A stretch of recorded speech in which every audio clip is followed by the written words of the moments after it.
Bonjour Catherine Aubier, Bonjour Domitille. bienvenue dans ces Astro-Rencontres. Je suis vraiment ravie que vous en soyez la nouvelle invitée parce que vous faites partie des astrologues que j'ai découvert à mes tout débuts en astrologie et ça me fait quelque chose de pouvoir maintenant discuter en vrai avec vous. Regardez, j'ai sorti un des tout premiers livres que j'ai acheté. Ah oui, c'était la version France Loisirs. Je me Ah là, souviens. Oui. ok, bah, en tout cas, il fait partie des tout premiers livres que j'ai Mm. achetés et voilà. Merci d'être là. Alors, est-ce que, histoire de ne pas y aller par quatre chemins, vous seriez ok pour vous présenter à travers votre thème natal? Oui, Oui? Allez, alors je partage mon écran. Voilà. Est-ce que c'est bien votre thème, Catherine? non, Non? je D'accord. suis née en zone occupée. Ah, ok. Il fallait compter 2 heures de décalage horaire et là, le logiciel n'en a compté qu'une. D'accord. C'est ce qu'on appelle l'heure de guerre, c'est ça? Oui, absolument. Donc, C'était l'heure allemande. En zone ouais. occupée, on était en... Et en fait, là où je suis née, c'était vraiment quasiment sur la zone de, comment on appelle ça, la zone de démarcation, sur la ligne de démarcation. D'accord. Ce que vous pouvez faire, c'est le remonter en mettant J'ai 23h30 la veille. OK. OK, alors là, je vais repartager celui-là, le bon alors. Hop, c'est Oui, bon. Vous le voyez? là, c'est à peu près bon, oui. Je vais me mettre dans ma peau si je regardais le thème de quelqu'un d'autre. Voilà, super. Voilà. Voilà. Moi, ce qui est très important pour moi quand je regarde un thème, c'est de le regarder dans sa globalité. Oui. C'est-à-dire pas tout de suite sauter à une interprétation quelconque. Alors là, ce que je vois, c'est un thème qui est relativement équilibré puisque les planètes ne sont pas complètement condensées dans une zone en particulier. Mmh. Je sais, vu que c'est le mien, que au niveau des éléments du ternaire et du quaternaire, c'est plutôt équilibré aussi. Il y a pas d'excès, il n'y a pas de carence particulière. Alors, il y a quand même une, une très légère majorité de planètes dans la zone Est, mais elle n'est même pas remarquable en fait. On reste dans ce qu'on pourrait appeler un relatif équilibre Mmh. au niveau de l'observation. Alors, au niveau ensuite, je regarde toujours les dominantes et là, elles sont assez faciles à repérer puisqu'on a une dominante de Pluton qui est conjoint à l'ascendant Mmh. et une dominante de Mercure qui est conjoint au fond du ciel. Et si l'ordinateur indiquait par exemple les quinconces et les demi-sextiles, vous verriez que Mercure est aspecté avec toutes les planètes lentes. Ah, OK. Voilà, OK, sans OK. exception. OK. Oui, c'est peut-être parce que mon orbe des quinconces est très réduite dans mes C'est paramètres. possible. D'ailleurs, il n'a pas marqué non plus le carré entre Mercure et Pluton. Oui, vous prenez combien d'orbes pour les carrés? 7. 7. Ah oui, bah, peut-être que j'ai mis moins. Ça m'étonne. OK. Oui, j'ai tendance à prendre des orbes assez étroits, quand même. Donc, dominante Mercure et Pluton. La dominante Pluton, je l'ai toujours ressenti parce que c'est quelque chose de lourd à porter quand on est jeune, une dominante de Pluton. Oui. Maintenant, ça va mieux, j'ai appris à apprivoiser la bébête, mais, mais quand j'étais très jeune, j'avais l'impression d'être un extraterrestre, vraiment, Ouais. de m'être trompée de planète. C'était Oui. très inconfortable. Maintenant, ça se traduit simplement par un besoin d'aller au fond des choses en permanence et d'aller un peu trop au fond des choses, peut-être, Mmh. et de comprendre, de comprendre, de comprendre. Voilà, comprendre, toujours. Et Mercure va un peu dans le même sens, sauf que lui, il est quand même un peu plus léger. C'est une part de moi qui est plus facile à vivre parce que ça me donne surtout en balance et avec les aspects majeurs qu'il a, c'est-à-dire le trigone à Lune Jupiter, Là, on est dans quelque chose qui facilite beaucoup la communication. Mais en fait, c'est quand même une contradiction entre une facilité de communication et puis ce Pluton qui fait que je pourrais très très bien rester à, à tourner autour d'une énigme pendant toute une journée. Donc, vu les dominantes, il y a un ascendant Lion. Oui. Alors pour moi, l'ascendant, c'est ce qu'on donne à voir. C'était la version de Joëlle de Gravelaine. Elle disait toujours ça, c'était l'expression qu'elle utilisait. Donc j'ai effectivement plus l'apparence d'un ascendant Lion que d'un ascendant Scorpion, ça c'est sûr. Oui. Mais je trouve aussi que analyser son propre ascendant, c'est pas quelque chose de très facile, justement, parce que c'est ce qu'on donne à voir, et on Oui. n'en est pas toujours conscient. Oui, c'est vrai. Bon, je me suis en revanche toujours sentie très Scorpion, parce que ça va avec Pluton de toute façon.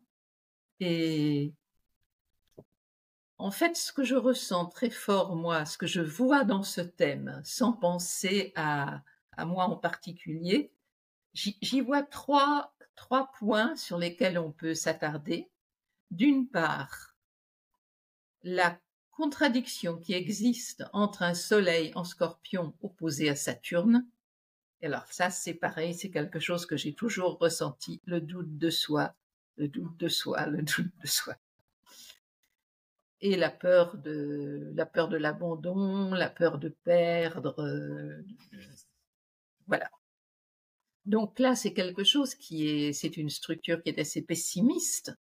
Je l'ai vécu aussi beaucoup sur le plan de la santé, puisque Saturne est maître de la maison 6, et les rhumatismes, ça, surtout maintenant.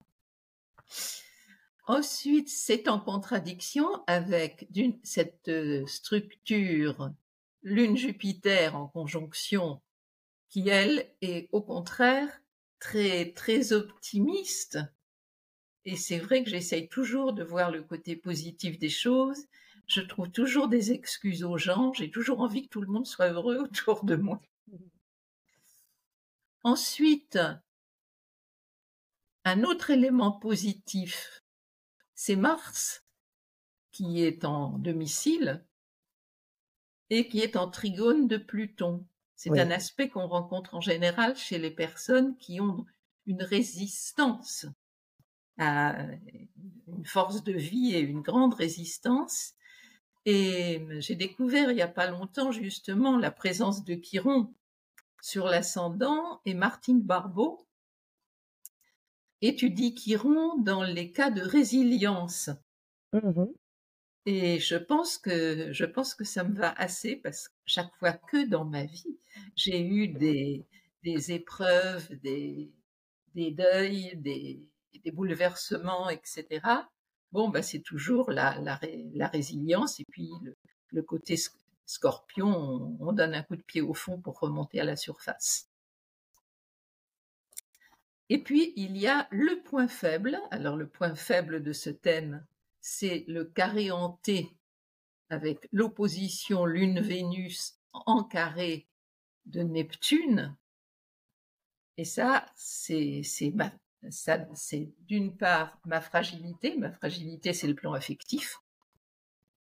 Et puis le plan émotionnel. Je suis absolument incapable de mettre une limite à une émotion. Et donc, parfois, ça peut me mettre dans des états où je suis complètement ravagée par l'émotion, et je peux plus respirer. Voilà. Ouais. Ça, c'est le point faible. Donc, je trouve finalement que c'est un thème assez clair, parce que les points forts et les points faibles sont bien équilibrés et faciles. Voilà, je dirais que c'est un thème assez facile à interpréter. Oui. C'est vrai qu'il y en a des plus faciles que d'autres, mais après ça dépend C'est aussi vrai. des perceptions de chacun et de chacune. Il y en a dans lesquelles on arrive plus facilement à entrer que d'autres, je trouve. Ah oui. Ben, si on prenait les orbes de Gauquelin dans ce thème, Oui, il prendrait la conjonction de Mars au milieu du ciel. oui.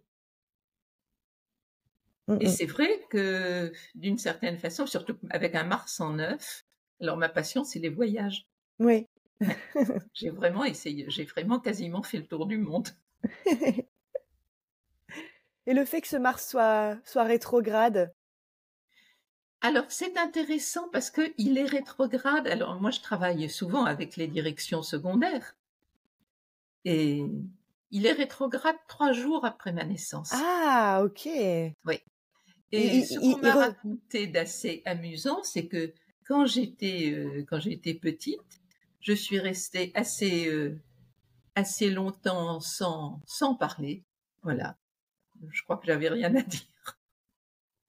Et à l'âge de 3 ans, je me suis réveillée et je me suis mise à parler, mais alors là, sans aucun problème.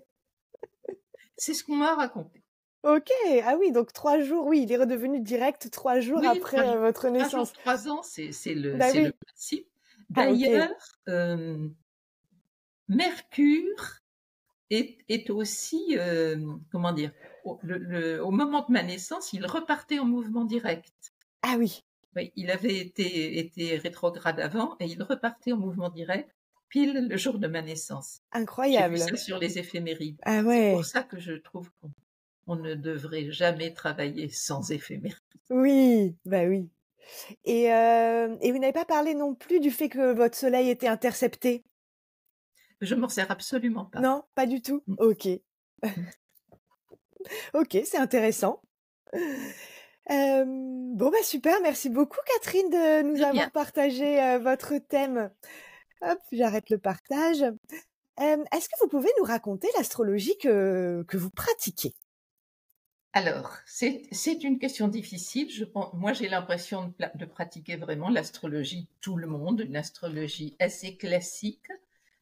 Simplement, euh, étant donné que j'ai un souci de clarté et de simplification quand je travaille, j'essaye de ne pas m'encombrer avec beaucoup de détails, tous les points fictifs, tous les astéroïdes, etc.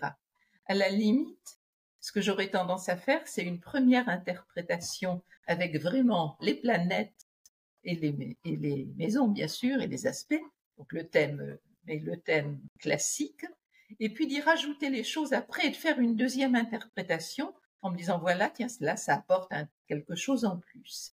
Mais autrement, j'essaye de faire quelque chose de très classique, pas trop traditionnel, parce que j'ai quand même fait pas mal de recherches qui m'ont montré que certaines traditions elles avaient un peu été sans doute inventées pour faire joli.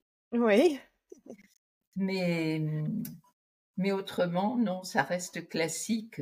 J'ai travaillé avec André Barbeau, j'ai travaillé avec Jean-Pierre Nicolas, qui étaient vraiment des personnes des personnalités très différentes et même parfois opposées, mais c'était extrêmement enrichissant.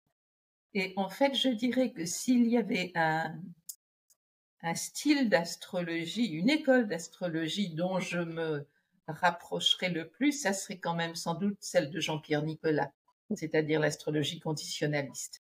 D'accord. OK. Bon, merci Catherine. Est-ce que vous pouvez nous raconter comment la vie vous a amené à l'astrologie? J'avais 14 ans, Oui. à peu près, et quand j'étais enfant, j'étais très fragile sur le plan santé. Et donc, on m'avait envoyé chez ma grand-mère en Charente. Je pourrais en profiter pour faire une petite publicité pour la Charente parce que c'est vraiment très joli.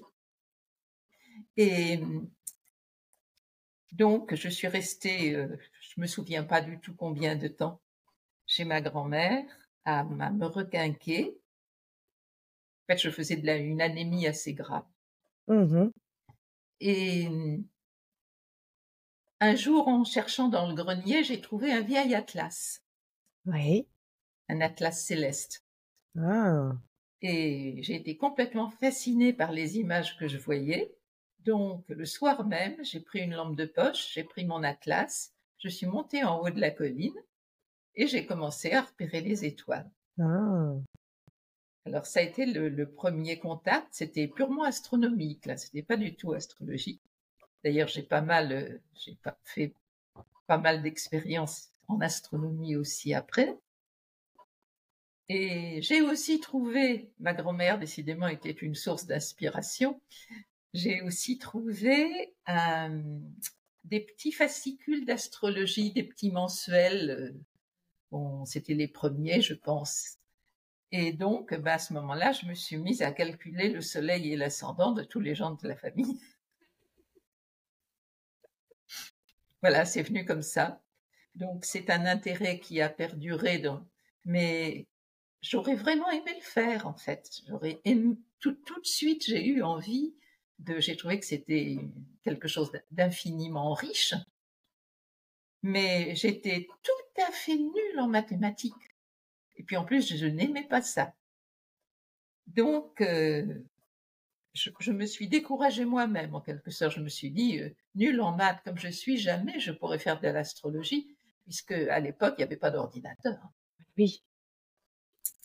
Et donc j'ai lu des bouquins, j'ai continué à lire des bouquins, à lire des bouquins et à lire des bouquins, mais sans vraiment me lancer. En plus, il y avait assez peu d'associations qui rendaient possible le fait de prendre des cours. Et en fait, il y a eu un déclic quand j'avais 29 ans, donc cycle de Saturne, c'est intéressant, premier cycle de Saturne. Je venais de me marier Oui. et avant j'avais un travail où je voyageais beaucoup, donc en me mariant je me suis arrêtée de voyager et je me suis dit bon, il faudrait que je trouve quelque chose à faire. Je vais pas jouer la femme au foyer, c'était pas trop mon truc. Donc je me suis dit il faudrait que je trouve reprendre des études. Et j'avais une amie qui avait fait des illustrations dans un journal. Et ce journal, d'ailleurs, je m'en souviens, c'était Votre Beauté. Oui. Et elle avait fait les illustrations de l'horoscope de ce Ah. journal. Et donc, elle avait rencontré l'auteur de ces lignes qui s'appelait Paulette Godefroy, mais qui signait Michel de Villeneuve. Plus chic. Et on remarque que les femmes à l'époque, quand elles prenaient un pseudonyme, elles prenaient un pseudonyme masculin. Ah oui. Il y avait surtout des hommes à l'époque dans le milieu Oui. astrologie. Donc, mon amie, pardon, m'a dit, mais tu devrais rencontrer cette astrologue, elle t'aiderait peut-être à trouver ce que tu veux faire. Donc, je suis allée voir l'astrologue en question. On a beaucoup parlé. Et à un moment, elle m'a dit, mais vous savez déjà beaucoup de choses sur l'astrologie, visiblement. Je lui dis, oui, c'est ma passion. Mais elle me dit, pourquoi ne le faites-vous pas? Je lui ai dit, parce que je suis pas bonne en maths. Et elle m'a répondu, mais vous savez, moi, j'étais pas meilleure, hein, Oui. mais on peut faire des calculs d'une façon assez simple. Et je lui dis, oui, mais comment je peux faire, comment je peux apprendre? Elle m'a dit, moi, je vous apprendrai. Ah. Voilà. Et c'est parti de là. Alors, à ce moment-là, c'est allé tout seul. Je suis même arrivée à calculer des révolutions solaires à la main. Comme quoi, quand on est motivé, on y arrive. Oui. OK. Bon, merci Catherine pour cette histoire. Hem, donc vous vous êtes formée donc avec cet astrologue-là pendant au bout de combien d'années parce que bon, vous y êtes mis Alors, finalement à partir de 14 heures, mais 14 heures, 14 ans? C'est à quel moment vous êtes sentie prête à exercer en tant qu'astrologue? euh, déjà, après avoir travaillé avec elle, ça a duré 2 ans à peu près. Après, je suis allée prendre les cours du CIA, Oui. le Centre international d'astrologie. Alors, il y avait des cours qui étaient diffusés à l'époque. Il y avait André Barbeau, il y avait Jean-Pierre Nicolas, il y avait Paul Colombet, Et plus de ma génération, il y avait Yves Lenoble, avec Oui, lequel je suis toujours restée en contact amical. Et le déclic, c'est souvent, les déclics dans la vie, c'est souvent à cause d'événements qui ne sont pas toujours très, très positifs. Le déclic, ça a été que mon mari a eu des gros problèmes professionnels et que le fait que je travaille, que moi aussi je gagne un peu ma vie, ça pouvait aider. Alors j'ai commencé à donner quelques consultations et, et puis surtout, en consultation, un jour, j'ai rencontré un homme qui était extrêmement dynamique et qui venait me voir parce il était sur le point de créer un club de rencontres oui. qui s'appelait Euroclub. Et on a beaucoup parlé de son projet. Et quelque temps plus tard, il m'a téléphoné en me disant « Est-ce que vous voudriez travailler avec moi ?» Et donc, c'était pas seulement avec lui, d'ailleurs, il y avait déjà une équipe, il y avait une directrice comptable qui est devenue ma meilleure amie, d'ailleurs, vraiment à l'époque. Et, et donc, on a monté ce projet ensemble et c'était absolument passionnant. C'était très chaleureux, très amical. C'était pas une agence matrimoniale, pas du tout. Mais quand même, on en a marié pas mal. Et à chaque fois, on était invités au mariage. C'était sympa. Et puis, comment dire, ça m'a aussi ouvert l'esprit sur la comparaison de thèmes. Oui. Je montais les thèmes de toutes les personnes qui s'inscrivaient.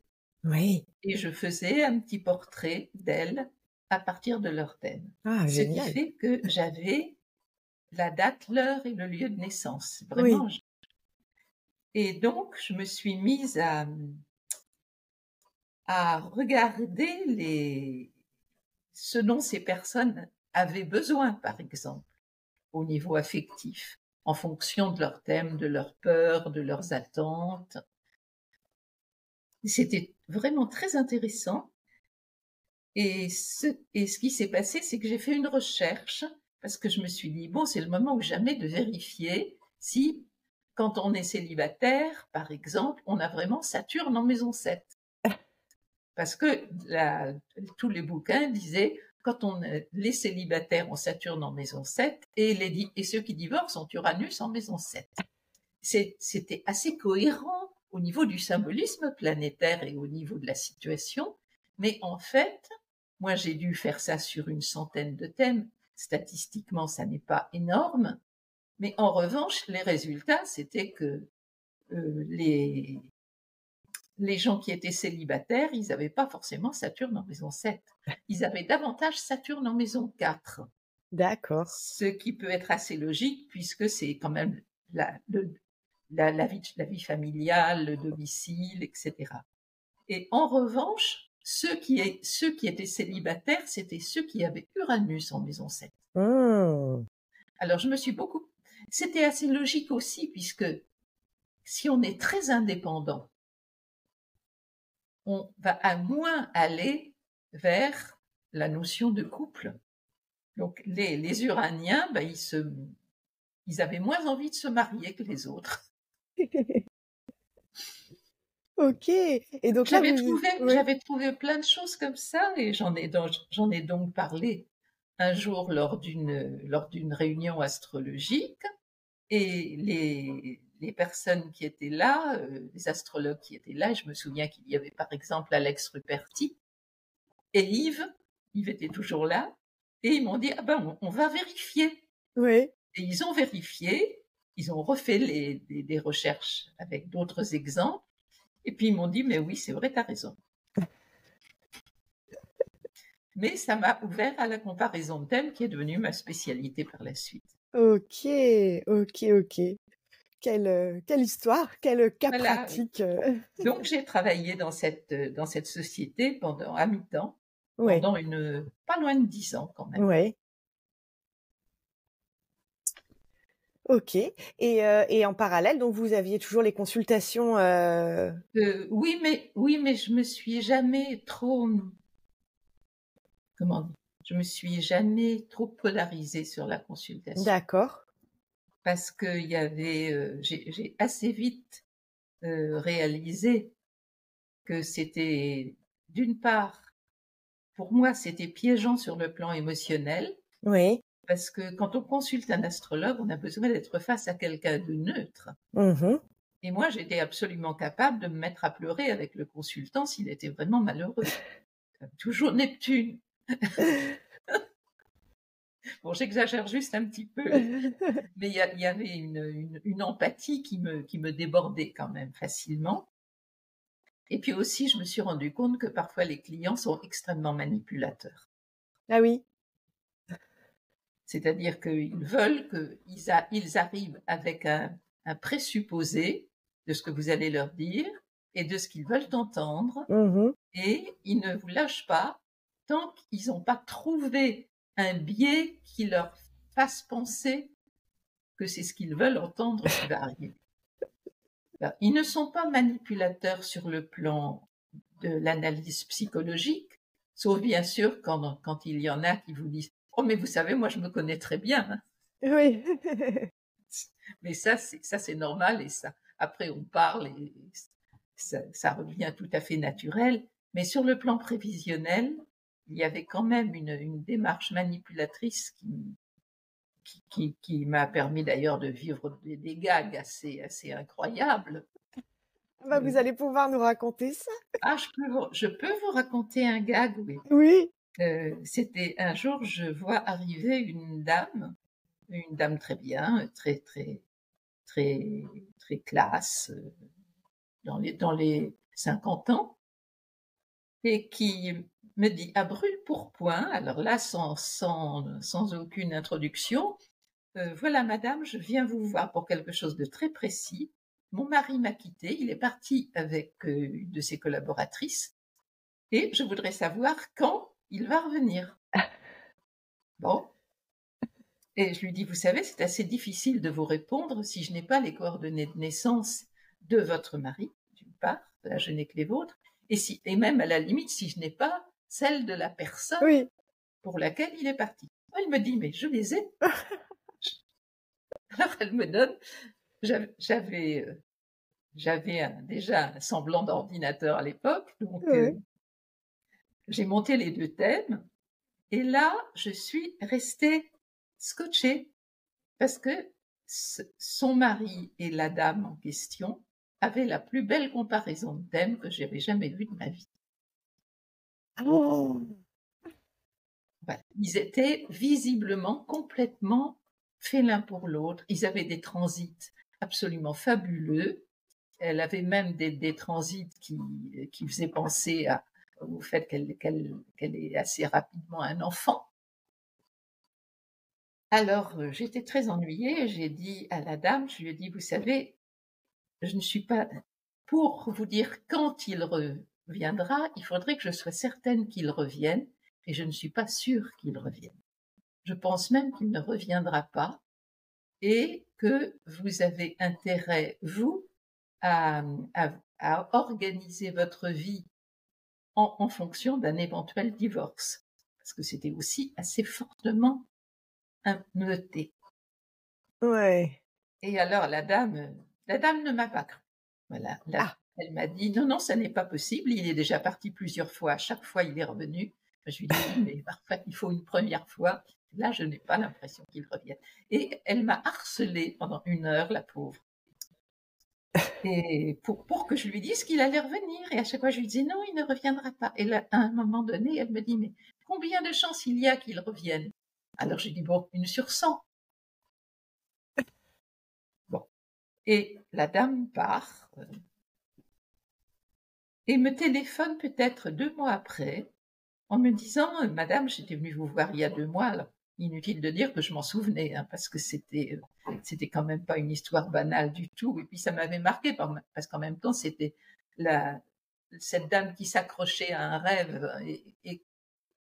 et moi, je pouvais pas entrer dans son rêve, sinon je lui aurais raconté des cracks. Donc c'est une situation très difficile pour un astrologue, ça. Et donc elle me dit, J'imagine.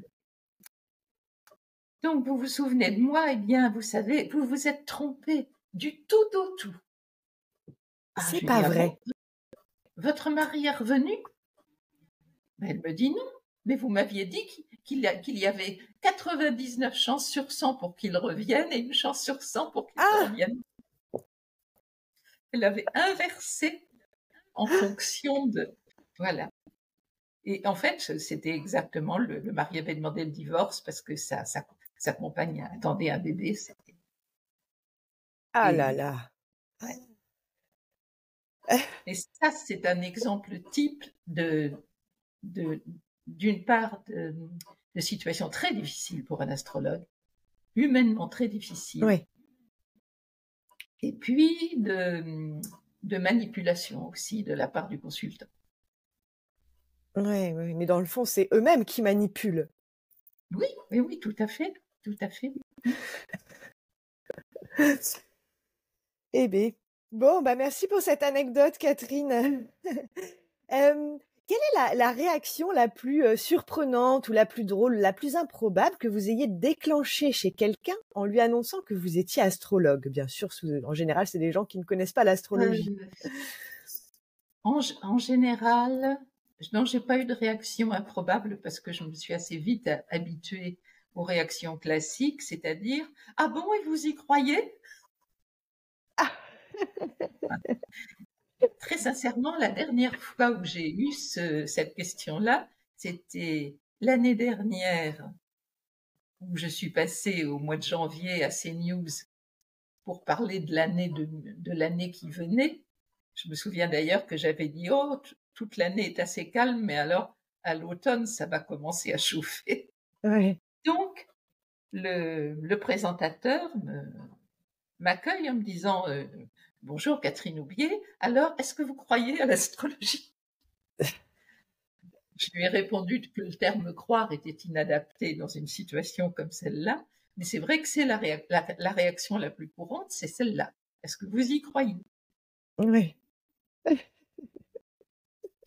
Hem, Catherine, est-ce qu'il y aurait un livre qui vous aurait particulièrement marqué pendant votre, parcours d'astrologue? Si vous ne deviez en garder qu'un, ce serait lequel?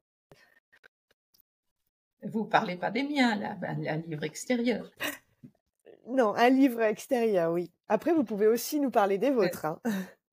je pense que il y en a plusieurs. Il y en a Oui, plusieurs. Le premier, c'était le traité pratique d'astrologie d'André Barbeau, qui oui, était un gros pavé pas très facile, mais il y avait plein de choses à lire dedans. Le deuxième, c'était La condition solaire de Jean-Pierre Nicolas. oui.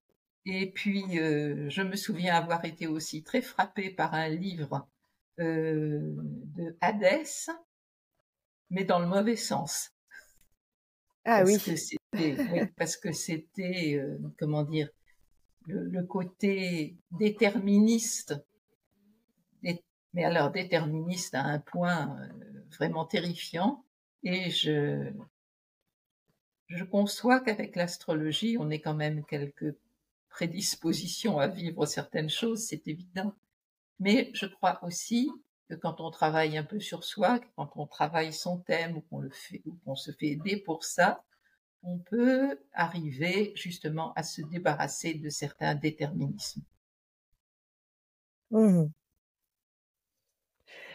On OK, dit le sage, et parmi les livres que vous avez non, je oui? disais, on dit, je sais plus qui disait ça, le sage domine ses astres. Oui. Je ne sais plus non plus qui disait ça, mais oui. OK, et parmi les vôtres de livres, est-ce qu'il y en a un, duquel vous êtes le plus fier, particulièrement fier? Ah, Je suis assez fière de la Bible. Oui. La Bible, c'est ça? Non, non. Ah non. C'est Ah ben je plus l'ai pas récent celui-là. qui est paru il y a 1 an et demi à peu près. Et D'accord, ok. l'histoire d'ailleurs, l'histoire est drôle. Non, celui dont je suis le plus fière effectivement, c'est le dictionnaire. D'accord, donc C'est-à-dire celui celui-ci. que vous avez. Pas la version que vous avez, parce que cette version-là est une version un peu raccourcie, mais la version originale, Ah qui faisait d'accord. à peu près 100 pages de plus, oui, c'était un gros boulot, et ça j'étais contente de l'avoir fait, j'en étais fière. Catherine, vous qui avez créé une école d'astrologie, Maisonneuve, c'est ça, elle s'appelle Maisonneuve. Quel est le conseil que vous donnez à vos élèves débutants en astrologie? Par exemple, une erreur que vous auriez faite à vos débuts et dont vous en avez tiré un enseignement? Ben, je pense qu'on tire des enseignements de toutes nos erreurs, et c'est d'ailleurs ce que je dis aux élèves. Quand ils se sont trompés sur un travail, je leur dis, là vous avez fait une erreur, et ben c'est précieux parce que cette erreur-là, vous ne la referez pas. Vous en ferez peut-être d'autres, mais celle-là c'est fini. Donc c'est plutôt quelque chose d'encourageant. Les élèves, j'aurais tendance, ce que je leur dis toujours, c'est un thème, ça se regarde, ça s'observe, ça, ça s'intègre, il faut qu'on s'en imprègne. C'est quelque chose qui représente un être vivant, et donc il ne faut pas le bâcler. Il faut prendre le temps de le regarder avant de sortir la moindre interprétation. Mais en fait, on a créé Maisonneuve avec Bernard Besançon, que je connais depuis 40 ans. Parce que à l'époque, il n'y avait pas d'école qui diffuse des cours par correspondance. Et donc, il y avait toute une partie de la population, littéralement, les gens qui n'habitaient pas Paris, Lyon ou Marseille, ils ne pouvaient pas apprendre l'astrologie. Et c'est pour ça qu'on l'a fait. Et on fête nos 35 ans cet automne. Mmh. Mais au début, on faisait ça, c'était des polycopiés qu'on envoyait par la poste, et les gens nous renvoyaient leurs devoirs par la poste. Oui. C'était assez fastidieux quand même. Le facteur me connaissait bien. Et très vite, on est passé au mail. Alors maintenant, tout se passe par mail, et c'est quand même beaucoup plus rapide et beaucoup plus convivial. Ah bah oui. Et en 35 ans, il y a combien d'élèves alors qui sont passés par Maisonneuve? J'ai pas compté. Non? Là, j'ai pas compté du tout. Je sais pas. Moi, ça va en faire du monde à inviter à la soirée d'anniversaire, en tout cas, Catherine. Oui, tout à fait. En ce Oh. moment, on doit avoir, on a toujours préféré rester deux, et ne pas trop, quand on essaie trop de s'étendre dans une toute petite entreprise, c'est souvent assez dangereux. Donc, en ce moment, on doit se partager quand même à peu près soit 70-80 élèves à peu près. Ah oui, en même temps, Oui, quand même. oui. D'accord. Alors, Ah oui, oui. bien sûr, compte tenu du fait que notre organisation ne les oblige pas à rendre des devoirs à date fixe, il y en a qui travaillent davantage que d'autres, qui travaillent plus vite que d'autres, mais on doit être à peu près dans ces eaux-là, à peu près 35 élèves chacun. Ok, ok, ok. Alors, vous avez un peu répondu précédemment à cette question, mais je vous la repose quand même, au cas où vous voudriez reposer votre pensée et ajouter des choses. Par quel fil vous commencez à tirer un thème? Ah,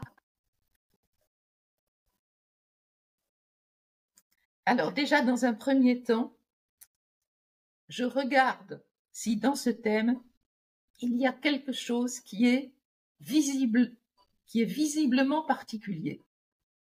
Voilà. Par exemple, un énorme amas planétaire. Oui. Par exemple, un thème avec, je me souviens, dans un Oui. congrès d'astrologie, un congrès, un jeune astrologue qui intervenait pour la première fois et qui était assez intimidé. Puis voilà, j'ai pris un thème d'exemple, et alors il nous sort un thème, et toute la salle dit: «Oh, mais c'est le thème de Bernard Tapie!» Parce que le thème de Bernard Tapie était tellement particulier que tout le monde le connaissait. C'était un classique. Voilà. Alors ça peut être une chose qu'on va remarquer. Un Oui, thème très dissonant, un thème avec des grands carrés, etc. Un amas planétaire, un thème où il y a un seul élément qui domine, et puis voilà. Des choses qui sont vraiment, qui sautent aux yeux, mais il faut que ça saute aux yeux. oui, Alors là, je dis toujours aux élèves, si ça ne vous saute pas aux yeux, ça ne nécessite pas que vous en fassiez l'élément principal d'un thème. oui. Et puis il y a les dominantes, bien sûr, je regarde les dominantes. Alors, parfois il n'y en a pas. Oui, Ça, c'est une chose que les élèves ont beaucoup de mal à comprendre, parce qu'on leur apprend à trouver une dominante, à interpréter une dominante, ou plusieurs, il y en a par deux. Au-delà de deux, c'est un peu, c'est moins fiable. oui, c'est comme s'il y en avait plus en fait. Après, Voilà, exactement. Et quand il y en a trop, il y en a plus. C'est ça. Et quand il n'y en a pas du tout, on, on, on essaye de s'en passer. Moi, je prends l'interprétation comme je l'enseigne alors dans les cours, c'est-à-dire quelque chose de très graduel, c'est-à-dire donc la répartition des planètes, la position des planètes, les aspects, etc. Et puis on déroule le fil comme ça jusqu'à aller dans les détails. Mais en règle générale, soit on voit quelque chose qui est assez flagrant, soit on a des dominantes qui sont tout à fait utilisables. mhm. Ok. Merci Catherine. Catherine, alors j'adore cette question. Si vous aviez en votre possession un carton d'invitation magique qui vous permette de recevoir chez vous ce soir n'importe quel astrologue, qu'il soit décédé ou vivant, qui choisiriez-vous? Alors, je ne prendrai pas quelqu'un de décédé. Oui, Je pense que j'inviterai Vincent Godbout. d'accord, oui. Voilà, parce qu'on partage. J'ai déjà pas mal de fois communiqué avec lui. J'ai assisté en visio à un de ses cours au Canada. Oui, Et je trouve que c'est quelqu'un de très intéressant. ok. C'est lui qui mène tout le travail autour des statistiques. Oui, ils ont créé un logiciel qui Oui, est très pointu, oui, et qui travaille avec l'intelligence artificielle. oui, tout à fait, tout à fait. Ok, ok. Bon, ben l'invitation est lancée. Du coup, c'est tout à fait accessible alors, cette idée. Et ben, tant qu'à envoyer un carton, tant que ça serve à quelque chose. Tout à fait. Mais j'espère qu'il le recevra bien vite et que vous nous raconterez votre soirée. D'accord. Si vous pouviez laisser ici une question à l'astrologue que je vais interviewer après vous, ce serait laquelle? Alors, j'y ai pensé. Je Oui. pense que je lui demanderai, est-ce qu'il vous est déjà arrivé de vous sentir très mal à l'aise ou d'avoir peur face à un thème? Ok, je prends cette question, très intéressant. Merci Catherine pour cette question. Alors maintenant, je vais vous poser la question que l'astrologue que j'ai précédemment interviewé avant vous souhaite vous poser. Et alors, c'est assez rigolo parce que je ne sais pas si vous avez regardé la dernière Astro Rencontre, mais parce que cette personne-là, ça a été une de vos élèves. Ah, c'est drôle, oui, Il s'agit de Catherine Poncet. oui, Et c'était il y a longtemps, hein. c'était il y a longtemps et elle nous a raconté d'ailleurs qu'elle avait vu vos cours d'astrologie sur un arbre, sur une petite affichette sur un arbre et qu'elle s'était laissée guider par C'est cette bon, petite.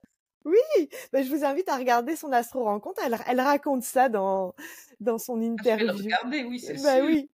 Et alors, donc elle ne savait pas que ça allait être vous qui Mhm. allez recevoir sa question, mais je vais vous la partager. Alors, celle qui me vient d'emblée, mais peut-être qu'elle n'est pas tellement recevable, je dirais au suivant: «Viendras-tu à mon colloque 2024 ou 2025?» Au Si colloque. je me suis jusque-là dans mon colloque, voilà la question qui m'est venue. Mais si elle n'est on peut toujours lui poser celle-là. Mais autrement, je lui demanderais, qu'est-ce que l'astrologie t'apporte vraiment personnellement? D'accord. Voilà. Donc C'est elle c'était a c'est vraiment une question sympathique. Merci Catherine. hop, Heu, bah, donc il y en a tu 2. Elle en a profité, elle en a mis 2. alors attendez Domitille, je n'ai entendu que la question: «Qu'est-ce que l'astrologie vous apporte personnellement?» J'ai pas bien entendu la première. Si vous Ah pouviez me la répéter, ça oui, serait alors la première c'était: «Viendras-tu à mon colloque 2024 ou 2025?» ah et ça a lieu où? C'est à Saint-Brieuc le 4 et 5 mai. Pourquoi pas? Ah bon, ben je lui transmettais cette réponse. Par contre, faut pas tarder parce qu'aux dernières nouvelles, il ne restait plus beaucoup de place, hein. Mais c'est quand? Ah oui, c'est quand? C'est les 4 et 5 mai. Ah, 4 et 5 mai. J'ai cru entendre 2024 ou 2025. Oui, alors ça c'est 2024. Par contre, les dates 2025 sont pas encore, je crois Alors, pas qu'elles. je m'engagerai plus facilement pour 2025.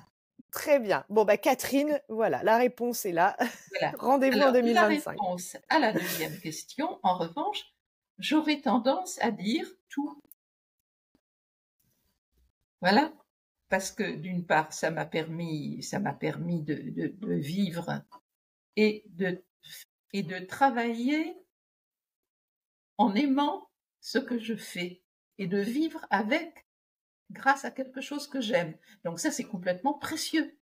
Alors ça m'a aussi apporté une, une compréhension des autres et une qualité de relation avec les autres, même avec mes proches. Et puis aussi une meilleure approche de moi-même, je pense. Donc ça m'a servi ça m'a aidé personnellement à me débarrasser de de certains fantômes, de certaines. Il n'y a que mes rhumatismes qui ont résisté, mais le reste, ça va. OK. Bon bah merci Catherine d'avoir répondu à la question de Catherine. OK, bon ben on arrive déjà à la fin de cette interview. Catherine, vraiment un grand merci d'avoir joué le jeu de ces questions et de nous avoir, livré, toutes ces anecdotes. C'était un plaisir de discuter avec vous C'était un plaisir pour moi aussi. et donc je vous dis, à bientôt. À bientôt. Au revoir Catherine. Au revoir tout le monde.